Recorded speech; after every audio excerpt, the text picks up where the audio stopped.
Election Day is Tuesday. We will show you who is on the local ballot this year. But first, the latest on the Trump impeachment inquiry and the vote that occurred earlier today. And then, Twitter puts its foot down on political ads. And later, we will tell you what to watch for with the weather when trick-or-treating tonight. All that and more next on the Rockbridge Report. Live from the campus of Washington and Lee University with news from Rockbridge County, this is the Rockbridge Report. Good afternoon and happy Halloween. I'm James Laverty. And I'm Avalon Purnell. The National Weather Service has issued a tornado watch in Lexington, Buena Vista, and the Rockbridge County area until 11 p.m. tonight. Expect high winds and take shelter if you see dark and rotating clouds. Be ready to act quickly if a tornado warning is issued.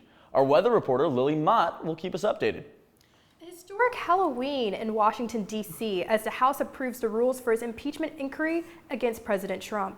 Today's roll call is the chamber's first formal vote on a process that's likely to take months.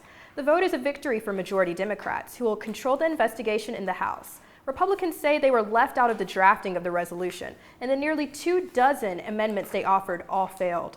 As CNN's John Lawrence reports, there's been little bipartisanship throughout the inquiry. President Trump showing confidence in his party, tweeting that Republicans are unified and energized against this impeachment nonsense.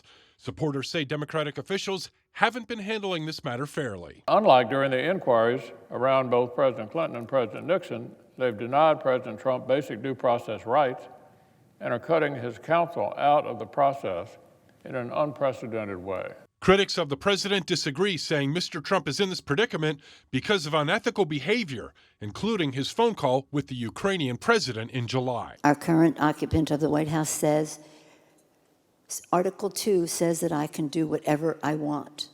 Well, that just isn't so. And politicians aren't the only ones with opposite opinions. Voters are also split. I think he deserves to be impeached. Absolutely. They're mad they lost and just trying to get him out. Looking ahead, Democratic House impeachment investigators have invited former National Security Advisor John Bolton to testify behind closed doors next week. But Bolton's lawyer says that won't happen without a subpoena. If Bolton does testify, he'll be the most senior witness to do so thus far in this inquiry. I'm John Lawrence reporting. President Trump has repeatedly denied any wrongdoing, saying his call with the Ukrainian president was perfect. Hundreds of fires are blazing across California today as firefighters work throughout the state to contain the flames, even as new fires spring up. But officials say despite the conditions, things may be looking up. Daryl Forges was in Ventura County earlier today, where hurricane-force winds have fueled the infernos, threatening homes and forcing thousands of evacuations. Right now, when it comes to the Easy Fire here in Ventura County, only 5% of that fire contains several neighborhoods affected, including the neighborhood I'm standing in right now. This car right behind me covered in fire retardant that was spread out by planes trying to maintain the blaze. Now, even though it's a new day, it's still an uphill battle for firefighters today. Fires across California continue to rage overnight. Wildfires burning for days, still spreading, while new infernos sprung up on Wednesday, but progress is being made. The winds that we were talking about yesterday did not materialize to the extremes that we were fearful of. There's a lot of optimism that we have turned the corner for the better on this fire. Officials warn residents to be cautious. However, though the winds in Northern California are settling, the threat of fire remains. We are remaining in a very dry air mass over the next several days, even into next week.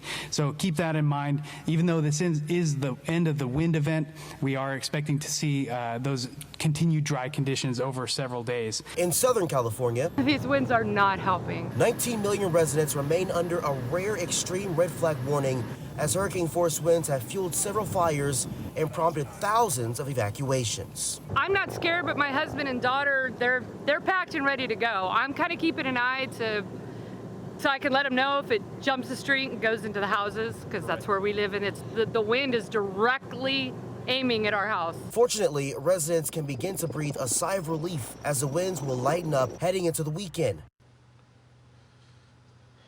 Heading into the weekend, winds will eventually die down and hopefully sometime by 6 p.m. today as well. But wind speeds from yesterday and as well as sometime in this morning reaching as high as 74 miles per hour. And get this, fire crews in Southern California alone had to fight over 20 fires. In Ventura County, I'm Daryl Forges. Fiat Chrysler and Peugeot owner PSA Group agreed to a merger earlier this morning. The merger creates one of the world's largest automakers with roughly 410,000 employees and combined revenues of $190 billion. Meanwhile, Ford has struck a tentative deal to avoid a strike with its workers. Talks about labor union contracts began on Monday and wrapped up in 3 days. The deal still needs to be approved by the United Auto Workers Union before it can go into effect. The Virginia State Police are investigating the death of the man whose body was found in a work van in Rockbridge County this week. The van was found on the entrance ramp from Route 60 to Interstate 81 on Tuesday. Police have identified the man as 57-year-old Alan Lee Vander of Cremora, Virginia. The van, which belongs to Superior Road Service, was found by another employee who notified the police at 3 a.m. Vander had contacted a company 10 hours earlier after finishing a service call around 5 p.m. His cause of death hasn't been determined yet. Police say his death is not suspicious, but the investigation continues. Twitter says it will stop accepting political ads. That is from CEO Jack Dorsey. The Wednesday announcement comes amid increasing scrutiny of how social media is handling political ads. Other companies, particularly Facebook, have been criticized for letting politicians run fake ads. Earlier this month, former Vice President Joe Biden's presidential campaign wrote to Twitter and other social media companies about it. They asked them to stop running an ad that falsely accused Biden of corruption over his role in Ukraine policy during the Obama administration. And Election Day is right around the corner on Tuesday, and 3 candidates are running for the 24th district seat in the Virginia House of Delegates. Incumbent Ronnie Campbell is running against Christian Worth and Billy Eli Fishpaw for the seat. Campbell and Worth ran against each other in a special election last year to replace former delegate Ben Klein's seat. And there are 3 Board of Supervisors seats up for grabs on Tuesday. 2 candidates are vying for the soon-to-be open Natural Bridge district seat. Andrew Ryan and David McDaniel are both running, and David Hinty Jr. is not going to run for re-election. And the incumbent of the South River District is facing one challenger. Kathleen J. Archer will be challenging incumbent Bob Day. And 5 candidates are competing for the Buffalo District seat that will be vacated by John Higgins. For a full list of candidates and their biographies, you can visit rockbridgereport.wlu.edu. Meanwhile, Higgins will face 21 charges in his upcoming trial, following an investigation into his time as Rockbridge Regional Jail Superintendent. This week, the jail's former head nurse was sentenced to a year in prison for falsifying an incident report about injuries an inmate suffered in a beating by other prisoners. A U.S. district judge sentenced Gary Andrew Hessler on Tuesday. The nurse was convicted in July of falsifying a document to influence an investigation into former Superintendent John Higgins, who is accused of failing to protect a beaten inmate and denying him care. Higgins is scheduled to go on trial in December. Coming up on the Rockbridge Report, we'll tell you more about who is on the ballot Tuesday and which races are already decided. And then Halloween has been postponed, so we will tell you which spooky celebrations are going to be rescheduled for tomorrow. It's a rainy Halloween afternoon here in Lexington, but we could be having some sun this weekend. Find out more on the weather. 4 candidates are running for 3 positions on the Buena Vista School Board on Tuesday. John Butler is the only candidate who's not running as an incumbent. The other 3 candidates have served on the board for many years. Brooke Baker is the current Buena Vista School Board chair, and Teresa Ellison and Wayne Flint are also up for re-election. Many of the seats on the ballot in Rockbridge County have already been decided before Election Day Tuesday. 9 local races only have 1 candidate or no candidates running for office. 75% of the races in the county are uncontested. Only 1 candidate appears on the ballot box for the Commonwealth's attorney, sheriff, and 7 other local positions. No candidate appears on the ballot for mayor of Glasgow or for a seat on the board of the school board in the Natural Bridge District. Tuesday polling will take place at the Rockbridge Area Relief Association's building on Spotswood Drive in Lexington. Local Halloween activities are postponed here in the area because of the forecast for strong storms this afternoon and evening. Lexington Halloween trick-or-treat downtown is now tomorrow from 3:30 to 5 p.m. Buena Vista Halloween activities like door-to-door trick-or-treating and spooktacular are 4:30 to 6 p.m. tomorrow in downtown BV. Halloween celebrations in Glasgow are also pushed to tomorrow night. Trunk or treat will be held at the farmers market from 4 to 8:30. Be sure to set your clocks ahead 1 hour this Sunday. Daylight saving time will end this weekend. Enjoy an extra hour of sleep and get ready for the coming dark winter months. Wow, so today has been nothing but wind and rain, but I hear that there's some sun on the horizon. Can you tell us some more? Yes, we are going to be seeing some sun this weekend, but right now we are actually looking at a high wind warning and a tornado watch. If we take a look at this radar, we can see that this entire precipitation block will be moving into Lexington as we get into the night. So definitely be looking as we move into the night for that precipitation.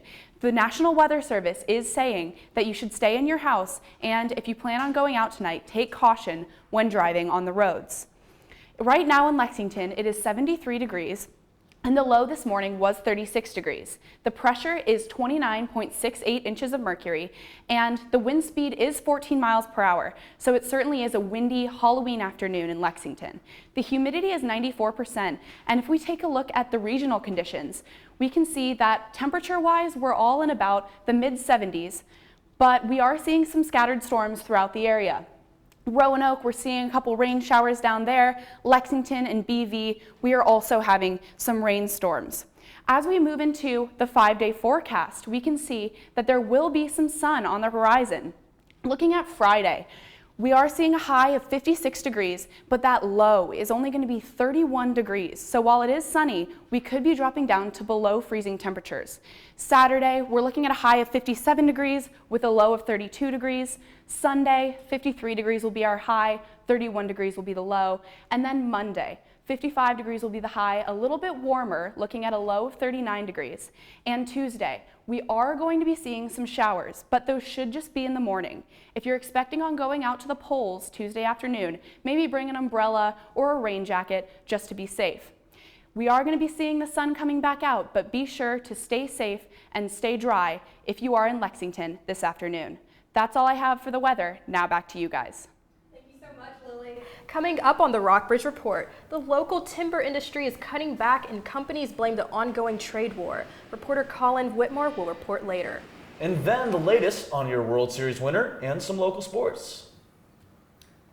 And later, we'll show you how NASA is getting in on the Halloween spirit.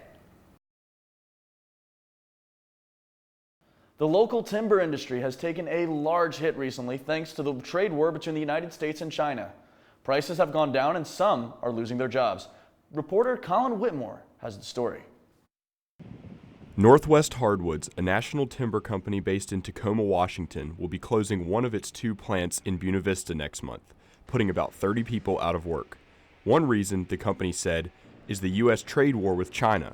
Seth Deacon is the manager of W.R. Deacon & Sons Timber in Rockbridge County. He says his company and others across the state are feeling the trade war's impacts too. We're in the records of the hardest market we've ever had. The trade war began in July of 2018 when President Trump announced a 25% tariff on U.S. hardwood sold to China, our #1 lumber export market. That led to a $615 million drop in the exports from the previous year. Tom Sheets, the president of Blue Ridge Lumber Company, LLC, which has 6 locations in Virginia, says his business has felt the hit. It's killed the market for red oak, and it's really hurt the hardwood industry. Both Deacon and Sheets say prices are not even close to what they were 2 years ago because of the drop in demand. Prices are just astronomically low. We are still moving product, which is the difference between now and 2008. We can still move it, just getting the price, it's just very, very down. Sheets says that although tariffs are a national issue, they have very local effects for Virginians. People that live around here have no idea where this goes down to. It goes down to the mom and pop logger, goes down to the landowner, it goes down to the truckers, etc., etc. Both Deacon and Sheets say that despite the struggling market, they won't consider layoffs. I'm trying to maintain as normal a work schedule for my employees as possible. That's difficult. Deacon says that being a small family-run business gives them a greater ability to endure hard times. Northwest is probably the second biggest hardwood manufacturer in the country. So, I mean, they're a whole lot bigger animal than we are. Eventually, Deacon says, he believes the timber industry will recover, and the Trump administration has reached an interim deal with China that could provide relief. But Deacon doesn't expect to see any immediate change. The phase 1 of this trade deal is supposed to be taking effect here soon. We got word yesterday that it is going through. I mean, it is moving. I don't look for our markets to change much until maybe spring. Despite the ongoing struggle over the U.S.-China trade war, according to the Virginia Department of Forestry, the timber industry contributes $17 billion annually to the state's economy. For the Rockbridge Report, I'm Colin Whitmore. A Northwest Hardwoods representative will be in town to speak in early November. The facility is scheduled to close on November 20th. The company says it plans to keep its other location in Buena Vista open for now. Before last night's Game 7, the Washington Nationals had trailed in all 4 elimination games they had played in this postseason. Last night, no different, as they trailed 2-0 going into the top of the 7th inning. Jack, how'd that turn out? Yes, that's right, James. It was a big night for Washington, D.C. sports fans. For the first time in Major League Baseball history, the Washington Nationals are World Series champions. After being down 2-0 going into the top of the 7th inning, Howie Kendrick put the Nats ahead with a 2-run homer that clinked off the foul pole in right field. Washington never looked back and went on to win the game 6-2. Pitcher Steven Strasburg took home the World Series MVP honors. Strasburg went 5-0 in the postseason and allowed only 8 earned runs. The Washington and Lee women's soccer team extended their winning streak to 17 games on Sunday with a 2-1 victory over Shenandoah. They will play Bridgewater on Saturday in their final regular season matchup. And the men's soccer team won in convincing fashion versus Eastern Mennonite on Tuesday with a 5-0 victory. Sophomore goalie Michael Nick set the WNL single-season shutouts record with the 9th of the year. The Generals will play Virginia Wesleyan in the ODAC quarterfinals on Sunday. They will enter the tournament as the number 2 seed. And the WNL football team lost their homecoming game to Bridgewater 31-14 on Saturday, dropping their record to 4-3. They play at Randolph-Macon in an ODAC matchup on Saturday. The Rockbridge County High School football team won on the road versus Broadway High School last weekend 28-0, improving their record to 6-2. The Wildcats are undefeated on the road this year at 4-0 and will travel to Harrisonburg High School to play the Blue Streaks tomorrow night. Perry McClure picked up their 2nd win of the season last Friday night against Bath County High School, winning 31-8. They will look to improve their record to 3-7 tomorrow night on the road against Eastern Montgomery High School. That's all I have for sports, guys. But I wanted to say one thing. The WNL men's and women's soccer teams are on a roll right now. It should be super interesting to see what they can do in the postseason. Absolutely, Jack. And like you said, with the men's team getting the 2nd seed going into their tournament, the women haven't losing a match in 17 straight matches. Should be very fun to watch going forward. Totally agree. And on the guys' side, Michael Nick is going to be a tremendous contributor to the guys' team's success in the ODAC tournament. It should be exciting. If they're going to go far, he's going to need to have him keep up that performance. Yeah. And so, on another note, Avalon has a story regarding NASA. Thanks, guys. NASA is getting into the Halloween spirit. The space agency is sharing this photo of a massive star that looks like a jack-o'-lantern. NASA's Spitzer Space Telescope captured an image which shows a cloud of gas and dust carved out by the star. Researchers called the area Jack-o'-lantern Nebula. NASA's multicolored image shows the combinations of wavelengths. They also included that pumpkin outline so you can better spot the jack-o'-lantern.